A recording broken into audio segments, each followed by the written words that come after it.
What's happening, everyone? Welcome back to another video. I have a special guest here, my buddy Graham, also known as the Barefoot Sprinter. Luckily, he has a shirt on today, so it's gonna be a good video. Nonetheless, we're gonna cover a range of different shoe options, whether you're a runner or just an everyday average human, but we're gonna talk about different levels, all the way from the most minimalist to the most max cushion. So Graham, take us away. So first and foremost, the shoe isn't up here, but we gotta talk about being barefoot. So, Barefoot, baby! There you go, get that free content. My favorite is when I put up pictures or videos, people go, for free? And I'm like, yes, for freaking free. Let's free freaking right go. there, that's Let's go. But the point is, barefoot training is always important because no matter what shoe you have, a shoe can't fix your foot for you. So you have to be able to move, just like it's important to move your fingers, you have to be able to move your toes. It doesn't mean you need to be running barefoot all the time. I think it's gonna be great for strength training, working on your form, doing some sprinting if you have the capacity for it, jump roping, stuff like that is gonna be good, so never forget about that. But then we look at the shoe. The shoe is a bit of technology. It's meant to protect your foot. It's fantastic. We're not gonna get dogmatic about it. We want you to be in shoes. It's just understanding there's different types, different styles.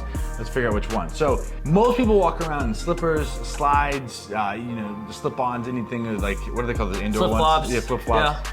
The problem with shoes that don't have a heel strap, and this is a Shama, it's a Warrior, so the problem with shoes that don't have a heel strap is that when you step, every single time you step, your toes naturally spread. You reach, grab, and you grab the ground every single step. Now, if you have a shoe without a heel strap, you end up grabbing something. So instead of being able to spread the toes, you pinch down, and that creates the setting for plantar fasciitis, and that's a problem. So the best thing you can do for a slipper, slip-on, flip-flop option is get one with a heel strap. I promise you, it's really cool. People totally dig it, and they're so comfortable. I've even done sprinting and running in these. Really, really valuable. So, for athletes, I know you might not love them, but the slides and stuff, the Yeezys, let them go. Get something with a heel strap, makes a big difference. Get out of flip-flops too. It's one thing I learned from Built to Move and just from Kelly Starrett. Yeah. That whole traction of like curling the toes. Dude, I've had a lot of fascia issues after wearing flip-flops after long effort. So get out of flip-flops, people. Boom. So moving on, this is gonna be, in my opinion, the absolute best gym shoe. So it's like if you're out doing hard work, manual labor, you got a glove that fits your fingers. You don't wanna be slipping around, you don't want a big oven mitt. This is like a glove for your foot. So the Vibram 5-finger, this is the KSO EVO. They have a bunch of different options for trail and running. The thing about this is that this is gonna be as minimal as you get to the ground as possible with some padding. Now, it looks thin, it is thin. You can feel the ground, and to be clear, when I walk on gravel, it still is not comfortable. That's a whole different thing. This is for a whole different purpose, but what I like about these, the 5 fingers really work as functional toe spacers, and I think that's the real value. So when you're in a gym setting, you're trying to grip the ground, you want to be able to move your toes, this type of shoe is going to be amazing. But it is a whole nother level. It's very thin, very flat, you're on the ground, so you really have to build up to this. But this is going to be a little bit of padding, the least amount of padding, the thinnest layer possible. It also looks like a swim shoe, people. Some of you might not like the aesthetic of it, and that's why the next one might be a better option for you. Still very minimalist. This is the Primus Light. Very, very flexible midsole. This is a Vivo barefoot shoe. As you guys can see, this is as pretty minimal as you're gonna get. I mean, if you compare the two, you don't have the toe kind of separated, but you still have a very wide toe box. You have very minimal cushion here in the midsole, and it's a really good shoe when you're working out or if you're just walking around. Yeah, and I should add, this whole category of minimalist shoes, they kind of hit the 4 things you really want in a shoe. It's flat, heel to on the same level, wide in the toe box, it's flexible, and they're thin. The thinness is the least important part, so we're gonna go in more and more padding as we move up, but the thing that you'll see in good quality shoes is they have a consistent level of wideness in the toe box. But this falls in the category 0, works really well as another option. Feel grounds. There's a whole bunch of shoes that fit into this minimalist category that have any closed toe box, different feels, different aesthetic, so that's for you. But these, a lot of people really like these and it works well. You just kind of choose your battle there. So moving on, this is my personal shoe because the ground really isn't always nice. And so when you get anything that's gonna penetrate and poke up in the bottom, or let's say you're running in a city environment where things are flat and it's complete, pristine, 2-dimensional surfaces, what you're gonna run into is like, over time, you might want some padding and cushion, and that's okay. So the least important of the 4 categories is the thinness. It's okay if you have any amount of protection between your foot at all, you're no longer getting that grounding effect. So something like an Escalante Racer, this version, it's Ultra. I'm a big fan of Ultras. They have the wide toe box, they're very flat, they're very foot shaped. They have different options as you move up in the chain, but they're Solstice or Escalante and Escalante Race are great options for what I would consider hard, modern city services or things that are like rocky, things that are very punctury. They're still going to be light on your feet. They're going to be flexible, but they give you some padding. This has got about a 23, 22 millimeter stack height. So in that case, it's about as low as you're going to get with some padding. This, for runners that want to get into a minimalist or at least a minimalist shoe for a running shoe, this Ultra is going to be your best option. After Born to Run, this shoe got super popular because it got kind of revolutionized. And the wide toe box is really what a lot of runners need to understand a better job that a lot of these shoes, running shoes, racing shoes, and we'll get into it further, have really narrow toe boxes, which kind of cut off the circulation of your toes. So the way you'll see this is because they have a raised heel and the heel is higher than the toe, it pushes the foot forward, so the narrow toe box keeps the foot from sliding forward. It also aesthetically looks better, just is the way it is. But in terms of foot health, that's going to be a really valuable piece as well. One thing to keep in mind is that this is going to be a good training everyday kind of moving around shoe for most people. Like I'm talking like 90% of people who are transitioning from never thinking about their feet to like, oh, maybe I should get into a shoe that lets me move. You're not ready to feel the ground and be on the hard surfaces yet. And as a runner, it's not about the shoe you get as much as the form. If you have a shoe that enables you to get away with poor form, you're not thinking about it, you want something with padding so that you're still getting stronger. So this is going to be a good transition shoe if you want to work from a bigger shoe to a less one, a good everyday training shoe just as something you were everyday rider, so to speak. And then a good option for those like 5K, 10K, half marathon distances on hard surfaces.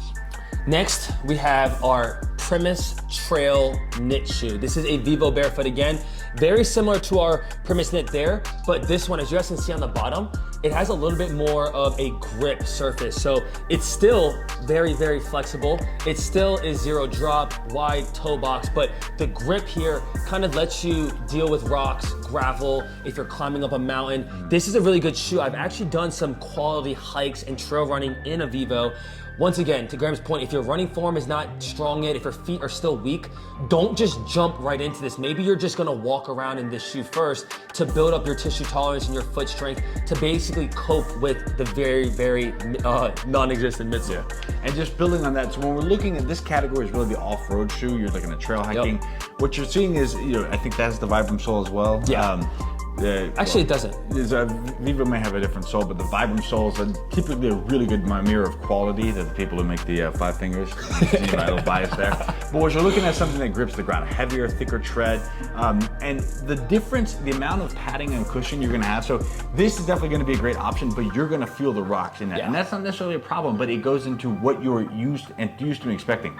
These look worn in because these are literally, I've hiked 15, 16-mile hikes up through Yosemite in these, and there's a whole level of waterproofness that you start to see around the base. There's airing out. There's a whole lot of technology that goes into this. And so people get really into the weeds with some of these higher boots. I'm not a big fan of ankle support, so this is going to be something to get you the support on the bottom from hard pressure going underneath. But the thing you're going to see with both of these is depending on the amount of flexibility and the strength you have in your foot, you're just looking for something that really grips, and it makes a difference. So you're not slipping and sliding all over the place. But Merrell is generally a good option. They've got really high quality, but the biggest thing is you got to look at the shape of the foot. Not all shoes. I've got a really fat foot, especially the more time you do strength training for your foot, you will get a thicker foot. It doesn't always fit in some of these things, so you can just look at the difference in the shape of the shoe and the shape of the bottom of the shoe. So keep that in mind, but when you're looking off-road, what you're looking for is that, and then how much support, how much stimulus your foot can handle. Now we're gonna kind of transition into some road running, hard surface running, right? Competition shoes. Competition shoe. This is a Nike Streakfly premium shoe. It's really good for 5K, 10K, a lot of speed work. But if you notice this shoe, look at the toe box of this shoe. Even just flipping around with the Vivo, right? You can see the difference here.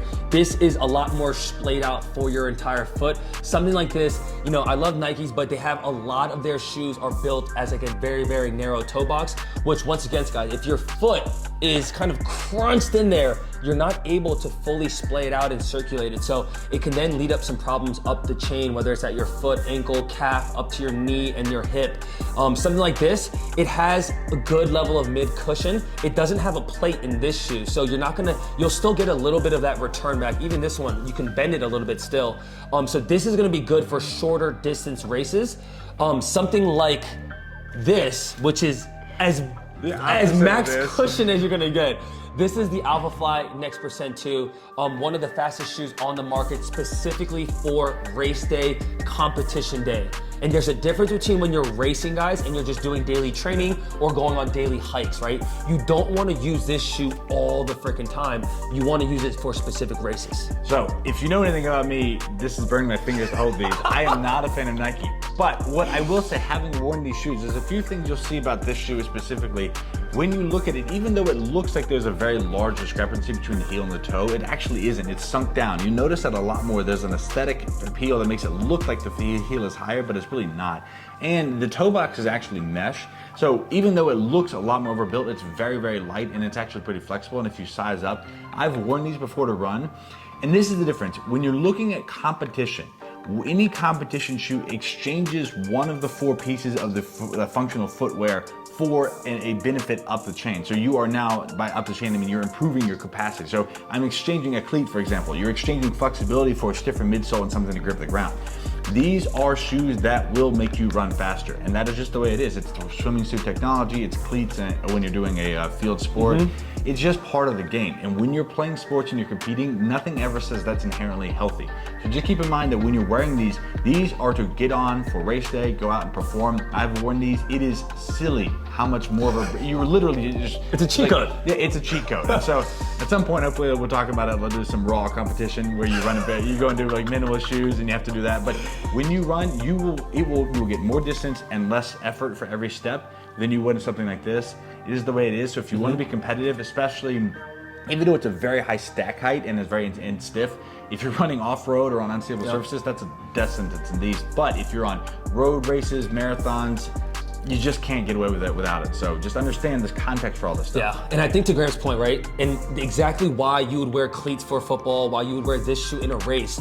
It's important. I always talk about it. I've said this many times. Stop wearing carbon fiber race day shoes every single day in life, right? That's where these shoes, daily training shoes, walk around shoes, are a lot more, it's a lot healthier for your foot and it's a lot better for your body to utilize these types of shoes. So that is the range. And the only thing that matters at the end is don't forget your foot is still your foot. So you still have got to do stuff to get your foot strong and healthy. No matter what shoe you're wearing, spend some time being barefoot. But that's the rundown on all the shoes you need to know. That's the video, guys. Hopefully you got something out of it. If you did, maybe you're gonna go out and test one of these shoes. If you do, drop it in the comments and be like, yo, I tried the Escalantes or the Vivos and they were great. And we'll put we each have some level of affiliate and get a relationship and get some discounts and stuff. So if you have that, check the comments below, we'll hook you up. And guys, there's also other options out there that we might not have discussed today, but just from a general scale, this is the lowest level entry, highest max cushion. These are the shoes we own. Yeah, that's fair. Me and him. So let's just say that way. All right, take care. All right, guys, see you in the next one. Peace, we're out.